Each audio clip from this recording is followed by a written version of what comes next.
الحمد لله وكفى وسلام على عباده الذين اصطفى أما بعد أعوذ بالله من الشيطان الرجيم بسم الله الرحمن الرحيم وفروا إلى الله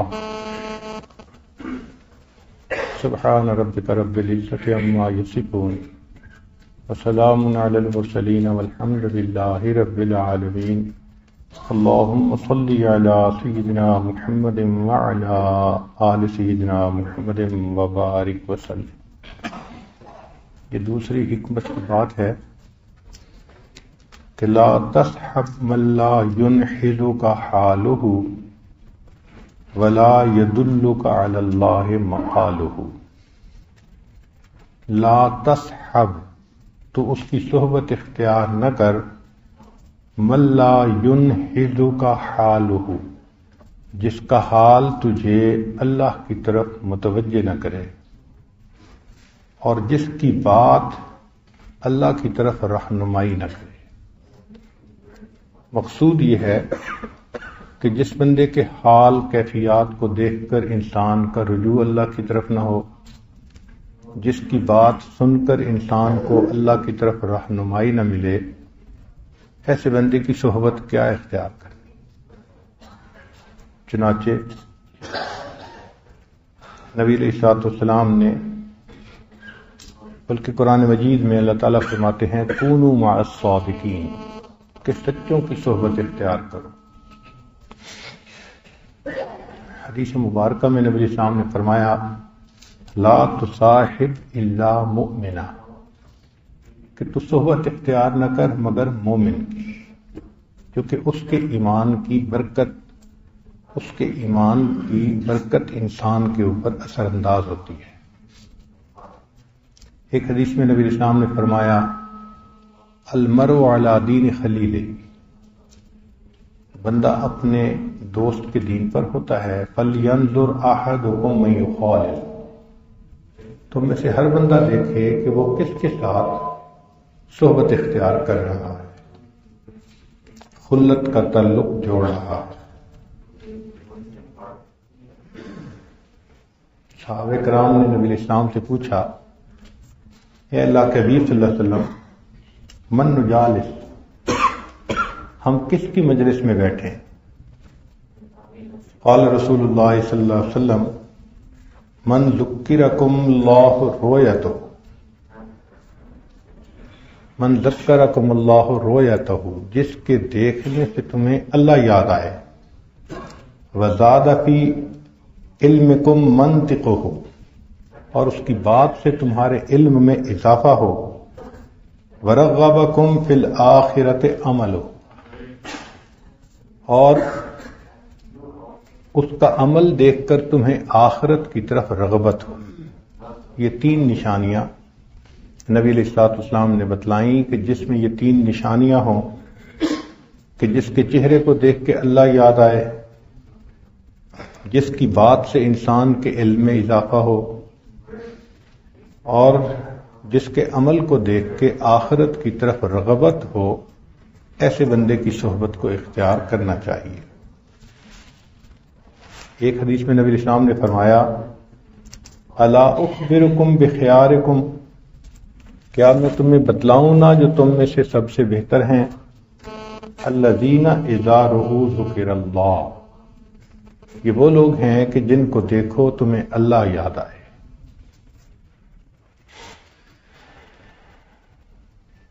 صحابہ لانم ایک دوسرے کو کہتے تھے کہ تعالوا نجلس فنؤمن ساعہ، آؤ ہم بیٹھیں تاکہ یہ ایک ساعت ہماری ایمان کی حالت میں گزر جائے۔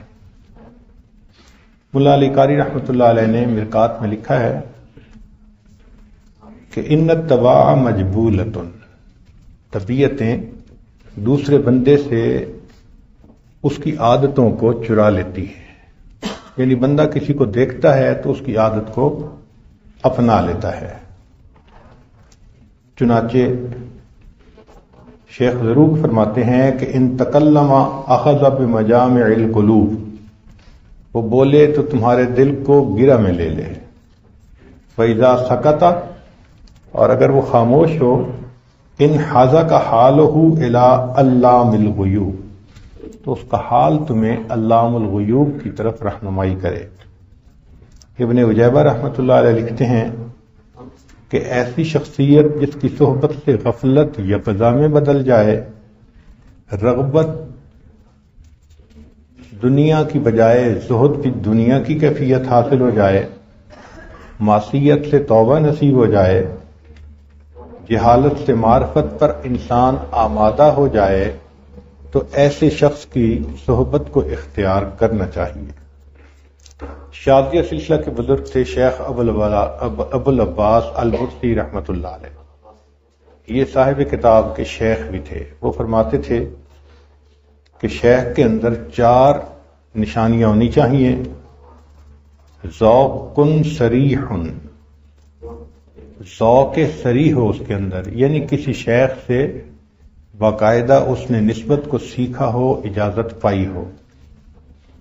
علم صحیح، اور علم اس کا صحیح ہو.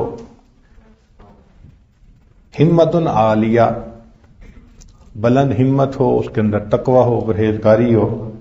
حالت مرضیہ، اور اس کے اندر حالات اچھے ہوں، یعنی الاستقامت بقدر الاستطاعہ، یہ ہو اس کے اندر.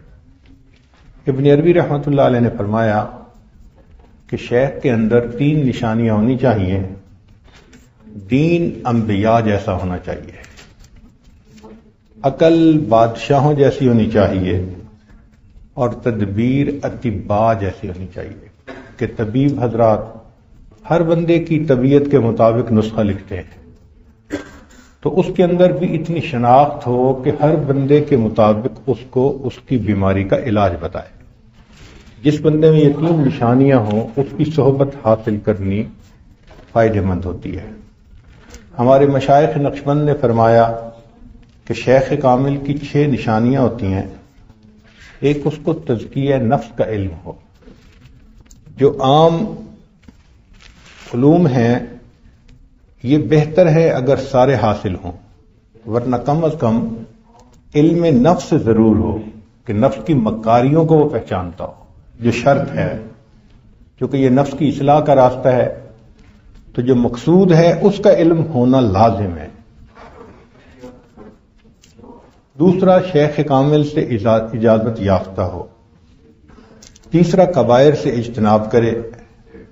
چوتھا، اس کی طرف اہل علم کا رجوع ہو، کیونکہ عوام الناس تو ہر کس کے پیچھے لگ جاتے ہیں. کوئی ڈگ ڈگ بھی بجا دے تو آپ دیکھو وہاں بھی مجمع لگ جاتا ہے. اور ویسے بھی ساری دنیا میں شیطان کے مرید سب سے زیادہ ہیں، تو لوگ تو پیچھے لگ جاتے ہیں، وہ کوئی مسئلہ نہیں ہوتا. تو دیکھنا یہ ہوتا ہے کہ اہل علم حضرات کس کی طرف متوجہ ہیں، اور پھر اس کے جو مریدین ہیں وہ شریعت کے پابند ہوں، کیونکہ استاد کے کمالات شاگردوں سے پہچانے جاتے ہیں. اس کے مریدین کو دیکھیں، اگر ان میں رجوع اللہ، انابت اللہ، تقوی، صدق کی زندگی ہے تو اس کا مطلب ہے کہ وہ شیخ کامل ہیں. اور چھٹی چیز کہ اس کی صحبت سے آخرت کی طرف انسان میں رغبت پیدا ہو.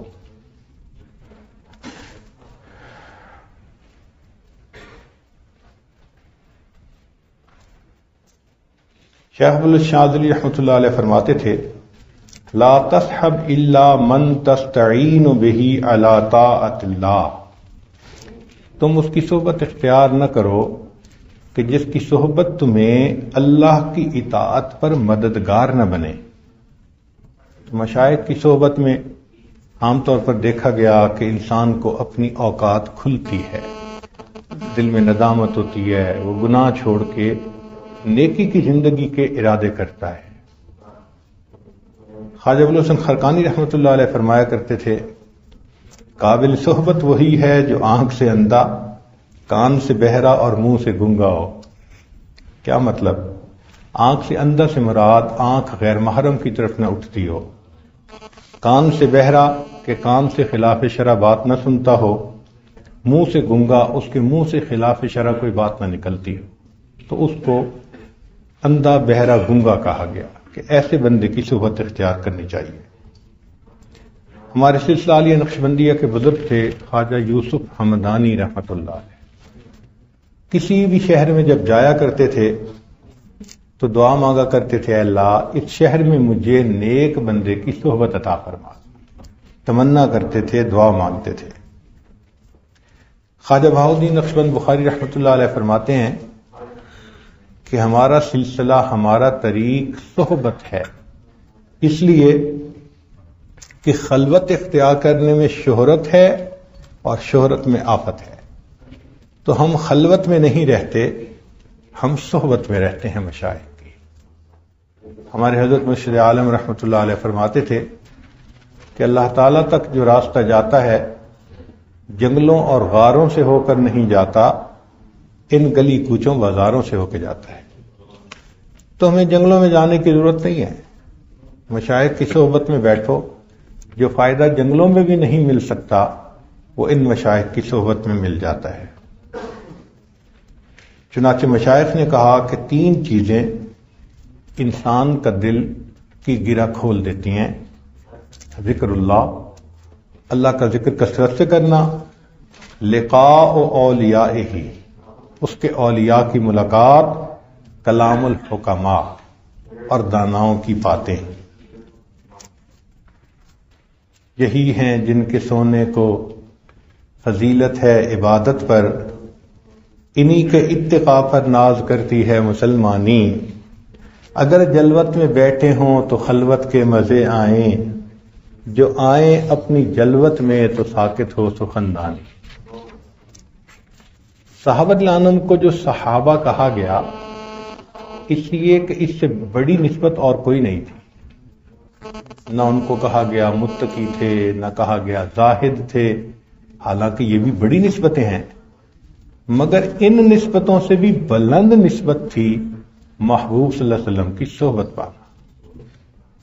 چنانچہ ایک بزرگ تھے، وہ صحابہ کی بہت عظمت بیان کرتے تھے، تو کسی نے کہا کہ جی آپ ہر وقت ان کی فضیلتیں ہی بیان کرتے رہتے ہیں، تو انہوں نے کہا اچھا کیا یہ درجہ پایا جا سکتا ہے؟ تم صحابی بن کے دکھا دو۔ انہوں نے کہا صحابی تو نہیں بن سکتے ہیں، جب تم بن ہی نہیں سکتے اس کا مطلب کہ یہ وہ فضیلت تھی جو اللہ نے اپنے چنے ہوئے بندوں کو عطا فرمائی۔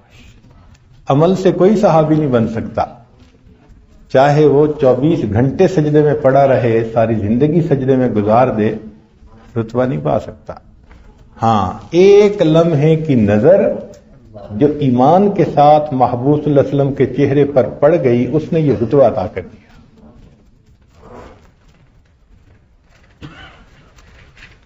مولانا روم رحمۃ اللہ علیہ نے فارسی میں عجیب شعر کہے ہیں، قال را بگزار مرد حال شو،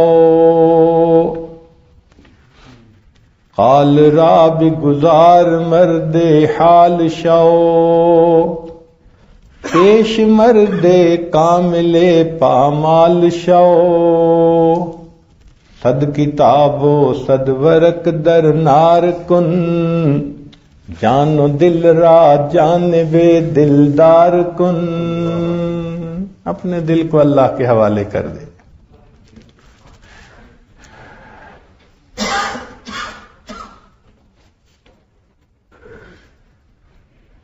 سید علی خواص رحمۃ اللہ علیہ فرمایا کرتے تھے، انہ لا یقرب طالب اللہ الی اللہ شیء مثل جلوسہ مع عارف باللہ ان وحدہ، کہ کوئی عمل انسان کو اللہ کے اتنا مقرب نہیں کرتا جتنا عارف جو بزرگ ہوتا ہے، اللہ کی معرفت کو جاننے والا، اس کی تھوڑی دیر کی صحبت انسان کو قریب کر دیتی ہے۔ اسی میں اس حکمت کی بات کا اگلا ٹکڑا ہے، فرماتے ہیں ربما کنت مسیئا فاراک الاحسان منک صحبتک الی من هو اسوأ حالا منک، کہ بعض اوقات تو گناہگار ہوتا ہے مگر برے کی صحبت تجھ کو اپنا آپ اچھا دکھا رہی ہوتی ہے، ٹھیک بات ہے. لوگ ایک دوسرے کے ساتھ بیٹھتے ہیں اور یہ تو نماز بھی نہیں پڑھتا، تو نفس کہتا ہے تو بڑا نیک ہے. تو اپنے اندر خود پسندی آتی ہے، انسان اپنے آپ پہ فریفتہ ہوتا ہے، حالانکہ خود بھی برا ہوتا ہے، مگر اپنی برائی اس کی برائی کے سامنے نظر نہیں آتی، اپنے آپ کو نیک سمجھ رہا ہوتا ہے. فرمایا گاہے تو بدکار ہوتا ہے مگر تجھ سے بدتر کی صحبت تجھے نیکوکار دکھاتی ہے. سہل بن عبداللہ رحمۃ اللہ علیہ فرماتے تھے کہ 3 بندوں کی صحبت سے بچو. پہلی بات الجبابرۃ الغافلین، جابر لوگ جو غافل ہوتے ہیں. والقراء المداہنین، اور ایسے قراء جن میں مداہنت ہو. اور المتصوفۃ الجاہلین، اور ایسے صوفی جو جاہل ہوں، چونکہ وہ انسان کی صحیح رہنمائی نہیں کر سکتا جس کے پاس علم کی روشنی نہیں ہے. ایسے لوگ عام طور پر بدعات کا شکار ہوتے ہیں. عشق ہمیشہ بدعات کے اوپر انسان کو مائل کرتا ہے، علم اس کو سیدھا رکھتا ہے. علم ہمیشہ تکبر پیدا کرتا ہے، عشق اس میں تواضع پیدا کر دیتا ہے. تو یہ دونوں ایک دوسرے کے لیے لازم و ملزوم ہیں. اسی لیے سچے شیخ کی یہ پہچان کہ وہ علماء کا قدردان ہوتا ہے، اور سچے عالم کی یہ پہچان کہ وہ مشائخ کا قدردان ہوتا ہے.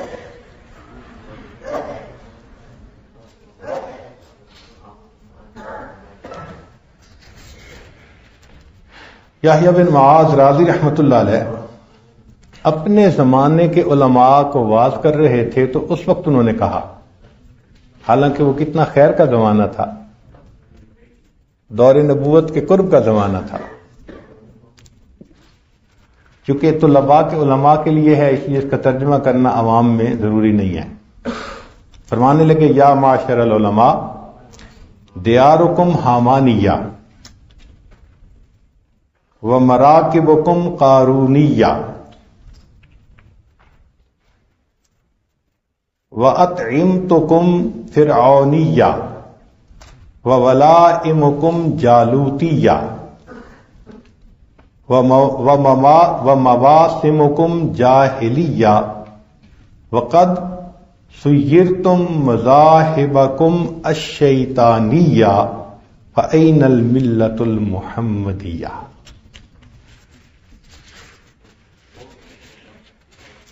سیدنا عیسیٰ علیہ السلام فرمایا کرتے تھے کہ تم مردوں کے پاس نہ بیٹھو ورنہ تمہارے اپنے دل بھی مردہ ہو جائیں گے. تو مردوں سے مراد غافل لوگ جن کے دل مردہ ہوتے ہیں. ہمارے سلسلہ عالیہ نقشبندیہ کے بزرگ تھے یوسف حمدانی رحمۃ اللہ علیہ، فرماتے تھے کہ سالک کو اللہ تعالی تک پہنچنے کے لیے 5 طہارتیں حاصل کرنا ضروری ہے. جیسے نماز پڑھنے کے لیے وضو سے طہارت حاصل کرنا، اور اگر حدث اصغر اور حدث اکبر دونوں سے طہارت حاصل کرنا ضروری ہے. اگر دونوں میں سے ایک بھی حاصل نہیں تو نماز نہیں پڑھ سکتا.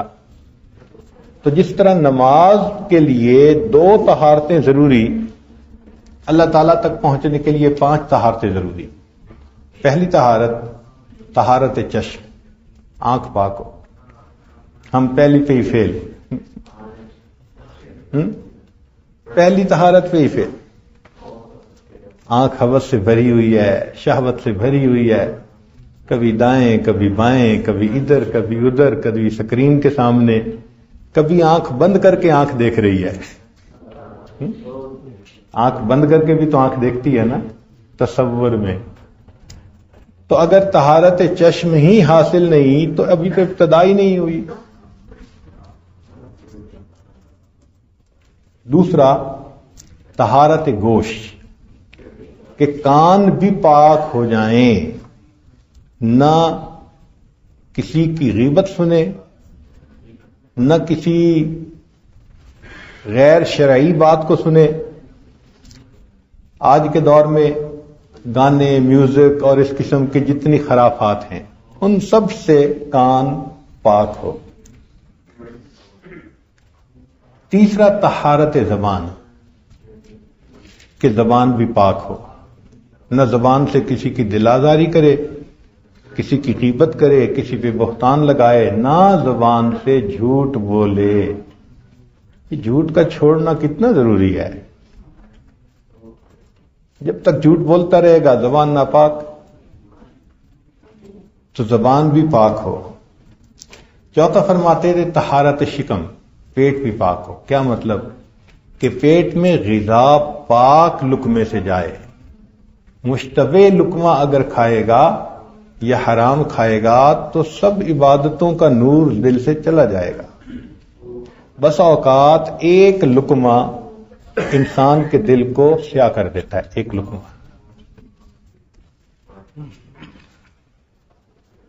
عبداللہ دہلوی رحمۃ اللہ علیہ، حضرت مرزا مظہر جانا رحمۃ اللہ علیہ کے اجل خلیفہ تھے۔ وہ فرماتے ہیں کہ مجھے ایک مرتبہ دعوت میں کسی نے بلایا اور اس میں میں نے مشتبہ لقمہ کھا لیا۔ اب مہمان کو تو پتہ نہیں ہوتا، اپنی طرف سے تو وہ گمان کرتا ہے کہ بھئی حلال مال ہوگا، مگر وہ حلال نہیں، وہ ملا جلا مال تھا۔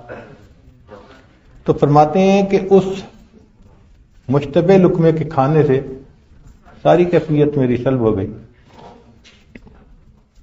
میں نے بہت استغفار کیا، اللہ سے مانگا، کیفیت واپس نہیں ملتی تھی۔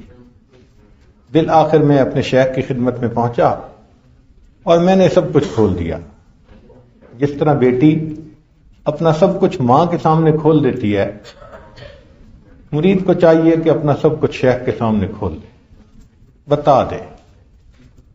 فرماتے ہیں کہ حضرت مرزا مظہر جان رحمۃ اللہ نے فرمایا کہ اچھا، جو ہونا تھا وہ تو ہو چکا، اب تم میرے پاس روزانہ آیا کرو، میں تمہیں روزانہ توجہ دیا کروں گا تاکہ تمہارے دل پر ظلمت کے بادل چھٹ جائیں۔ فرماتے ہیں کہ میرے شیخ کی توجہ ایسی تھی، ہاتھی پہ توجہ ڈالتے وہ بھی متاثر ہوئے بغیر نہ رہتا۔ میں شیخ کی صحبت میں جانے لگا، وہ روزانہ مجھے توجہ دینے لگے۔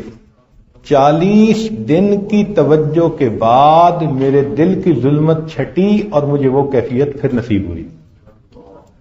ایک لقمہ مشتبہ کھایا، 40 دن شیخ کے سامنے بیٹھ کے توجہ پائی۔ ہم دل کے ساتھ کیا کرتے ہیں؟ ہمارے گھروں میں ایک ٹریش کین ہوتا ہے، جو فالتو چیز ہو، ردی چیز ہو، اسی کے اندر ڈال دو۔ ایسے لگتا ہے ہم نے بھی دل کو ٹریش کین بنایا ہوا۔ اس پہ نظر پڑی، اس کی بھی محبت، نیلی پہ نظر پڑی، پیلی پہ نظر پڑی، پتلی پہ پڑی، موٹی پہ پڑی، سب کی محبت ہے۔ یہ دل ہے یا ٹریش کین ہے؟ پھر کھانے پینے میں بھی ہم احتیاط نہیں کرتے، یہ بھی کھانا ہے، وہ بھی کھانا ہے۔ آج تو جی ہمیں پیزا ہٹ جانا ہے، بھائی پیچھے ہٹ تھا۔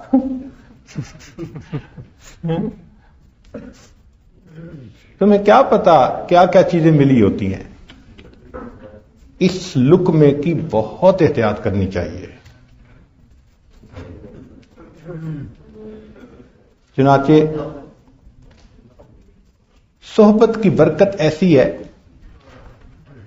کہ اللہ رب العزت نے قرآن مجید میں ایک کتے کا بھی تذکرہ فرمایا، حالانکہ اس کو ایک حقیر جانور سمجھتے ہیں ہم، اس کا بھی تذکرہ فرمایا۔ کیوں؟ کہ وہ کتا اللہ کے دوستوں کے پیچھے پیچھے چل رہا تھا، ساتھ ساتھ چل رہا تھا۔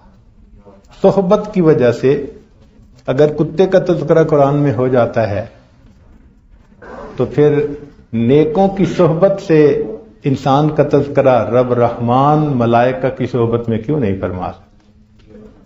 ان کی مجلس میں تذکرے کرتے ہیں. حدیث پاک سے ثابت ہے کہ بندہ عبادت کرتا ہے، اللہ فخر فرماتے ہیں ملائکہ کے سامنے اس بندے پر. علامہ اقبال نے بڑے عجیب شعر لکھے. کہتے ہیں نگاہ بلند سخن دل نواز جان پرسوز. نگاہ بلند سخن دل نواز جان پرسوز، یہی ہے رخت سفر میر کارواں کے لیے. تو یہ 3 نشانیاں انہوں نے بتائی. پھر آگے عجیب شعر لکھے ہیں، بہت پسندیدہ شعر ہیں یہ. ہے وہی تیرے زمانے کا امام برحق. کیا عجیب بات کہی ہے وہی تیرے زمانے کا امام برحق جو تجھے حاضر و موجود سے بیزار کرے. حاضر و موجود سے مراد کہ جو سامنے ہے یا غائب ہے، ہر چیز سے دل بیزار ہو جائے، یعنی دنیا سے دل کٹ جائے. ہے وہی تیرے زمانے کا امام برحق جو تجھے حاضر و موجود سے بیزار کرے.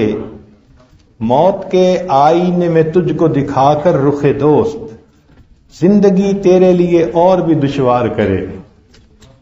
کہ موت کے آئینے میں تجھے محبوب کا چہرہ دکھائے کہ تیرا چہرہ تو یہ ہے، اور یہ کب وصل حاصل ہوگا؟ جب تو فوت ہوگا. انسان کو کب اللہ کا وصل ملتا ہے؟ موت کے بعد ملتا ہے. تو موت کے آئینے میں تجھ کو دکھا کر رخ دوست زندگی تیرے لیے اور بھی دشوار کرے. زندگی کو مشکل بنا دے کہ اس کی تیاری میں تو لگ جائے، موت کی تیاری میں.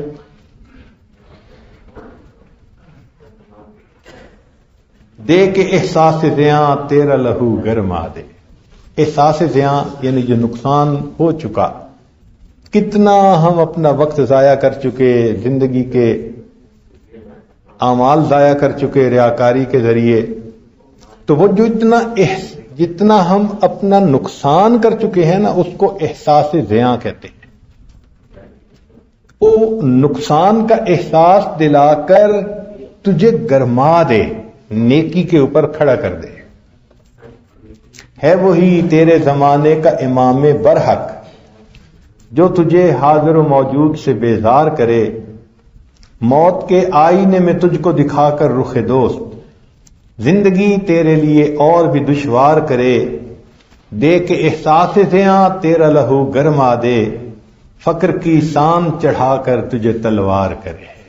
سان کہتے ہیں گرائنڈر کو، کہ فقر کے گرائنڈر پہ چڑھا کر جیسے تلوار تیز چمک جاتی ہے، ایسے تجھے تلوار کر دے. تو یہ شیخ کامل کی نشانی ہوتی ہے. پھر آگے فرماتے ہیں اسی حکم میں کہ ما صاحبک الا من صاحبک وہو بعیبک علیم. کہ تیرا حقیقی ہم نشیں وہ ہے جو تیرا عیب جان کر بھی تیرا ساتھی رہا. تیرا حقیقی ہم نشیں وہ ہے جو تیرا عیب جان کر بھی تیرا ساتھی رہا. وذالک الا ولیس ذالک الا مولاک الکریم. اور بجز مولا کریم کے ایسا اور کوئی ہے کہ اللہ تیرے عیبوں کو جانتے بھی ہیں پھر بھی تو اس سے پیار کرتے ہیں. سبحان اللہ. ورنہ تو انسان کے عیب کا پتہ چل جائے تو لوگ فوراً آنکھیں پھیر جاتے ہیں. کیا عجیب بات کہی ہے. تیرا حقیقی ہم نشیں وہ ہے جو تیرے عیب جان کر بھی تیرا ساتھی رہا، اور بجز مولا کریم کے ایسا اور کوئی نہیں. یہ جو صحبت ہے نا، یہ مختلف طرح کی ہوتی ہے. ایک ہوتے ہیں اصحاب المصلحہ، مصلحت کے لوگ. یہ وہ لوگ ہوتے ہیں جو اپنی حاجت اور غرض کی وجہ سے کسی کے ساتھ ساتھ رہتے ہیں، چاہے دین کی مصلحت ہو یا دنیا کی. دوسرے ہیں اصحاب السلوک، کہ وہ مریدین جو سلوک سیکھنے کے لیے اپنے شیخ کی صحبت میں رہتے ہیں. تیسرا ہے صحبت المشائخ، مشائخ کی صحبت، ان کی صحبت کو کیمیا اثر جانیں، سعادت سمجھیں۔ مشائخ کی صحبت میں جو بندہ جس نیت سے آتا ہے اس کو وہی ملتا ہے۔ اخلاص کے ساتھ آئے گا اللہ کی رضا مل جائے گی، اگر ویسے ہی آئے گا تو اتنا فائدہ نہیں ہوگا۔ کہتے ہیں کہ 3 آدمی سفر پہ جا رہے تھے تو انہوں نے آپس میں تعارف کیا کہ ہم کہاں جائیں گے۔ پتہ چلا کہ تینوں شیخ ابو القادر جیلانی رحمۃ اللہ علیہ کی صحبت میں جا رہے تھے۔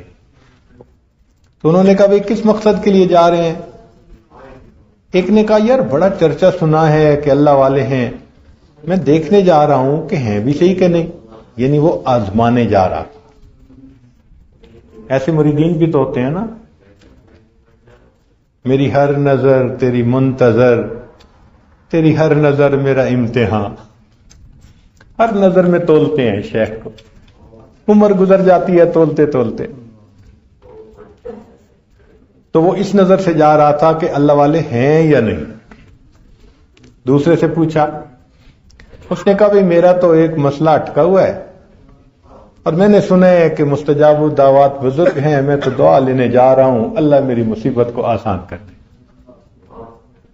اور تیسرا اس نے کہا بھئی میں نے سنا ہے کہ وہ اللہ والے ہیں، میں تو ان کی صحبت میں جا رہا ہوں، مجھے اللہ کا تعلق نصیب ہو جائے۔ تینوں گئے اور چند دن رہے۔ کہتے ہیں کہ جس نے کہا تھا کہ میں تو اللہ کا تعلق پانے جا رہا ہوں، بالآخر اس بندے کو حضرت نے اجازت خلافت عطا فرمائی۔ جو جا رہا تھا کہ مصیبت میں ہوں ٹل جائے دعا کروانے، حضرت نے دعا کی، اللہ نے اس کی مصیبت کو دور کر دیا۔ اور جس بندے نے کہا تھا کہ میں آزمانے جا رہا ہوں، کچھ عرصے کے بعد وہ مرتد ہو گیا، ایمان سے ہی محروم ہو گیا۔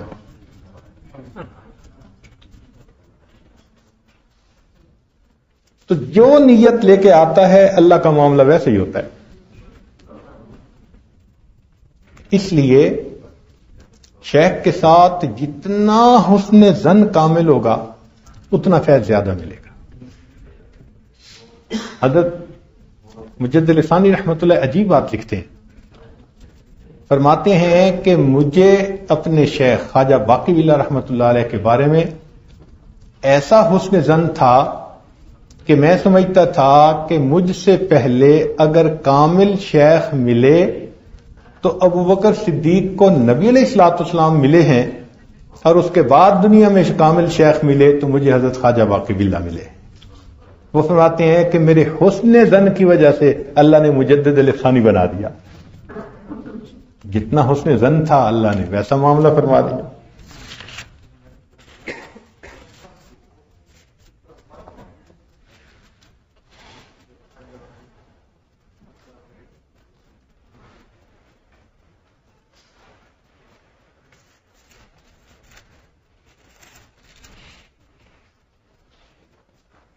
پھر آگے فرمایا کہ خیر من تصحب من تطلب کا لا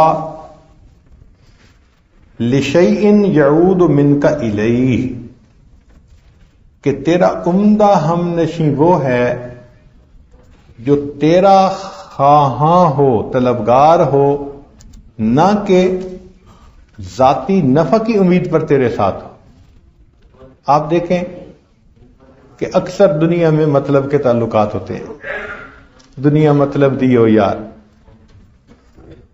ایک اللہ کا تعلق ایسا ہے، اللہ کو بندے سے کوئی غرض نہیں ہے، کوئی غرض نہیں ہے۔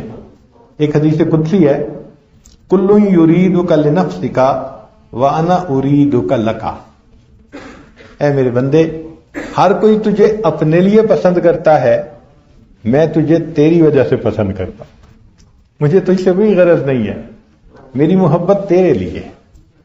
تو بے غرض محبت اللہ رب العزت کی محبت ہے۔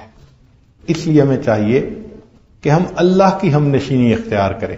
وہ کیسے ملے گی؟ ذکر کے ذریعے سے ملے گی۔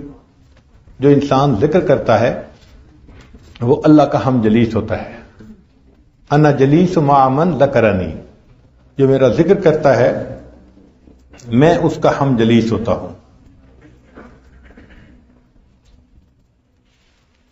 تو آج کی اس حکمت کی جو بات ہے اس سے یہ پتہ چلا کہ ہمیں چاہیے کہ ہم اللہ والوں کی صحبت اختیار کریں، اللہ کی صحبت اختیار کریں.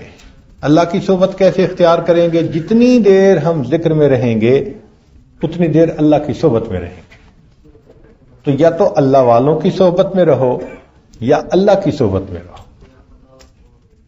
اللہ تعالیٰ نے موسیٰ علیہ السلام سے فرمایا اتحب ان اسکن معک فی بیتک یا موسیٰ، اے موسیٰ علیہ السلام کیا آپ اس بات کو پسند کرتے ہیں میں آپ کے ساتھ آپ کے گھر میں رہوں؟ تو موسیٰ علیہ السلام تو عاشق تھے، فخر للہ ساجدہ، سجدے میں پڑ گئے اور پوچھا ہے اللہ کیف تسکن معی فی بیتی، آپ میرے ساتھ میرے گھر میں کیسے رہ سکتے ہیں، یہ کیسے رہتے ہیں؟ فرمایا انا جلیس مع من ذکر، جو میرا ذکر کرتا ہے میں اس کا ہم جلیس ہوتا ہوں. تو جو انسان ذکر کی حالت میں وقت گزارتا ہے وہ اللہ کا ہم جلیس ہوتا ہے. اس لیے تو کہتے ہیں یہ با خدا بندے، یعنی اللہ ان کے ساتھ ہوتا ہے ہر وقت، ان کو اللہ کی صحیح معیت حاصل ہوتی ہے. ان کی نگاہ شفا اور ان کا کلام دوا ہوتا ہے. ان کی نگاہ شفا اور ان کا کلام سینے کی بیماریوں کے لیے دوا کی مانند ہوتا ہے. چنانچہ ایک بزرگ نے کہا کہ حضرت خواجہ باقی باللہ رحمت اللہ علیہ کے چہرے پہ جو نظر ڈالتا تھا اس کے دل کی گلا کھل جاتی تھی. اللہ اکبر. مجھے یاد پڑتا ہے کہ والدہ صاحبہ کی جب وفات ہوئی تو بہت غمزدہ تھا یہ عاجز. تو ہمشیرہ نے کہا کہ تمہاری ایک کلاس فیلو تمہیں ملنے آئی ہے. وہ کہیں پرائمری سکول میں پڑھتی تھی، اس کے بعد نہ واسطہ نہ راستہ، تو برقعے میں وہ آ گئی. پھر اس نے مجھے یاد دلایا، ہم چوتھی کلاس میں اسکول میں اکٹھا پڑھتے تھے. پھر بڑے ہو کے میں لڑکیوں کے اسکول میں چلی گئی، آپ لڑکوں کے اسکول میں چلے گئے. پھر میری اسی محلے میں شادی ہو گئی، مگر چونکہ میں پردہ کرتی تھی تو اس کے بعد سے لے کے آج تک نہ کبھی سلام نہ کلام نہ ملاقات. لیکن میں آپ سے ملنے آئی ہوں. برقعے میں تھی، میں نے پوچھا کیسے آنا ہوا؟ کہنے لگی کہ آپ مجھے بہت غمزدہ نظر آتے ہیں. یقیناً آپ کی والدہ کی وفات ہو گئی مگر نقصان میرا بھی بہت ہو گیا ہے. مجھے حیرت ہوئی کہ محلے کی لڑکی کہہ رہی ہے کہ نقصان میرا بھی ہو گیا. تو میں نے پوچھا آپ کا نقصان کیسے ہوا؟ کہنے لگی بس میں ایک دنیا دار سی عورت ہوں، جب کبھی بہت غفلت میں پڑ جاتی تھی تو میں ہمیشہ آپ کے گھر آتی تھی، آپ کی والدہ کا چہرہ دیکھتی تھی، میرے دل کی گرہ کھل جاتی تھی. یہ اس بچی نے مجھے کہا کہ آپ کی والدہ کا چہرہ دیکھتی تھی، میرے دل کی گرہ کھل جاتی تھی. اب میں سوچتی ہوں کہ محلے میں کوئی اور ایسی عورت نہیں کہ میں جس کا چہرہ دیکھوں اور مجھے نیکی کی ترغیب مل جائے. تو دیکھیے، اگر ایک نیک خاتون کا چہرہ دیکھنے سے دوسری عورت کے دل پر اتنا اثر ہوتا ہے تو جو صاحب نسبت مشائخ ہیں پھر ان کا کیا کہنا؟ تو انہوں نے کہا کہ جس نے بھی بایزید بستامی کا چہرہ دیکھا اس کے دل کی گرہ کھل گئی. سننے والے نے اعتراض کیا، اس نے کہا یہ کیا بات ہوئی بھائی؟ ابو جہل نے نبی علیہ الصلوۃ والسلام کا چہرہ دیکھا اور دل کی گرہ نہ کھلی، اور تم اپنے شیخ کے بارے میں کہتے ہو. تو انہوں نے کہا کہ ابو جہل نے نبی علیہ السلام کا چہرہ نہیں دیکھا. اس نے کہا کیوں نہیں دیکھا؟ اس نے کہا کہ اس نے محمد بن عبداللہ کا چہرہ دیکھا تھا. اگر ایک مرتبہ محمد الرسول اللہ کی نیت سے چہرہ دیکھ لیتا اللہ اس کو ہدایت عطا فرماتا. اللہ قرآن پاک میں تصدیق فرماتے ہیں وَتَرَاهُمْ يَنْظُرُونَ إِلَيْكَ وَهُمْ لَا يُبْصِرُونَ. محبوب آپ کی طرف یہ دیکھ رہے ہیں، ان میں تو بصیرت ہی نہیں ہے، اندھے ہیں یہ تو فرمایا کہ ابو جہل نے محمد رسول اللہ کو نہیں دیکھا تھا، اگر ان کو دیکھ لیتا تو ہدایت ملتی، اس نے محمد بن عبداللہ کو دیکھا۔ تو اللہ والوں کے چہروں کو دیکھ کر دل کی گرہ کھل جاتی ہے۔ سبحان اللہ۔ حدیث مبارکہ سنیے، ان للہ رجالا، اللہ کے بندے ہوتے ہیں، من نظر الیہم سعید سعادتا لا یشقى بعدها ابدا، اللہ کے کچھ بندے ہوتے ہیں کہ جو ان کی طرف دیکھتا ہے ایسی سعادت ملتی ہے کہ اس کے بعد کبھی وہ بندہ بدبخت نہیں ہوتا۔ اللہ اکبر کبیرہ۔ ان للہ رجالا من نظر الیہم سعید سعادتا لا یشقى بعدها ابدا۔ اور اس کے بعد کنز المال کی ایک روایت ہے، میرا جتنی مرتبہ اس حدیث پاک کو پڑھتا ہوں نا، میرا دل چاہتا ہے میں 2 رکعت نفل شکرانے کے پڑھوں، ایسی عجیب حدیث ہے۔ سبحان اللہ، اللہ اکبر۔ فرمایا من احب قوما علی اعمالہم، جس نے محبت کی کسی جماعت سے، کسی گروہ سے، ان کے اعمال کی وجہ سے، ان کے عمل اچھے لگتے ہیں، ان کی باتیں اچھی لگتی ہیں، اس وجہ سے یہ اس جماعت سے محبت کرتا ہے۔ من احب قوما علی اعمالہم حشر یوم القیامت فی زمرتہ، وہ قیامت کے دن ان کے زمرے میں اٹھایا جائے گا۔ اللہ اکبر کبیرہ۔ من احب قوما علی اعمالہم حشر یوم القیامت فی زمرتہم، جس نے کسی جماعت سے، بندے سے محبت کی ان کے اعمال کی وجہ سے،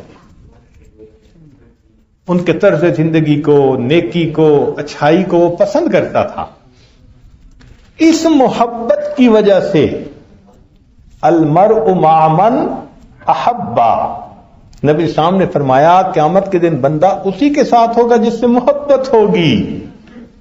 سبحان اللہ۔ نبی اسلام نے فرمایا من احب قوما علی اعمالہم حشر یوم القیامت فی زمرتہ، وہ قیامت کے دن ان کے زمرے میں اٹھایا جائے گا۔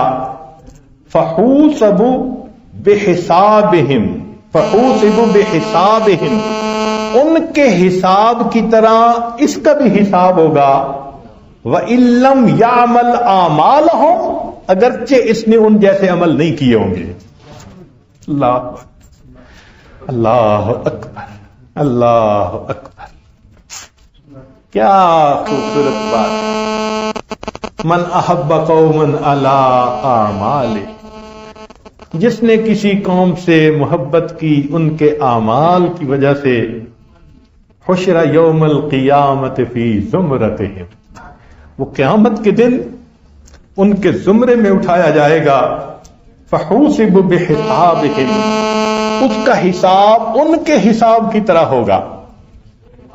اس کا مطلب یہ، ہمارے مشائخ اللہ کے مقبول بندے تھے، اللہ کے چاہنے والے، اللہ سے محبت کرنے والے، اور اس وجہ سے ہمیں اپنے مشائخ سے محبت ہے جو خاندان نقشبند ہے۔ اب اس محبت کی وجہ سے جو بندہ اس محبت پر موت تک پکا رہے گا، حشر فی زمرتہ، قیامت کے دن ان کے زمرے میں اٹھایا جائے گا۔ فحوسبوا بحسابہم، پھر ان اللہ کے محبوبوں کا حساب جس طرح نرمی سے ہوگا، ایسے ہی حساب ان کا ہوگا۔ وَإِن لَّمْ يَعْمَلْ أَعْمَالَهُمْ، اگرچہ اس کے عمل ان جیسے نہیں ہوں گے، عمل کمی ہوگی، ان کی راتیں اللہ کی عبادت میں گزرتی ہوں گی، یہ فقط راتوں کو مشکل سے 2 رکعت پڑھ لیتا ہوگا اور کئی رات کو اٹھتا بھی نہیں ہوگا، تو عمل ان جیسے نہیں ہوں گے، عمل تھوڑے ہوں گے، محبت پکی ہوگی، سبحان اللہ، یہ حدیث مبارکہ کتنی امید دلاتی ہے، کتنا دل کے اندر امید پیدا کرتی ہے۔ خوش نصیب ہیں کہ جو آج کے دور میں کسی بھی سلسلے کے مشائخ سے وابستہ ہیں، با خدا لوگوں سے وابستہ ہیں، یہ محبت ان کے لیے زندگی کا سرمایہ ہے۔ ان کی زندگی کا کوئی اور عمل اتنا قیمتی نہیں جتنا یہ محبت قیمتی ہے۔ اس محبت کی حفاظت کیجئے، اس محبت پہ موت آ گئی، اللہ قیامت کے دن ان کے ذریعے عرش کا سایہ عطا فرما دیں گے، جنت میں جانا آسان فرما دیں گے۔ اللہ تعالی ہمارے لیے اس محبت کی حفاظت کرنا آسان فرمائے۔ وآخر دعوانا ان الحمد للہ رب العالمین۔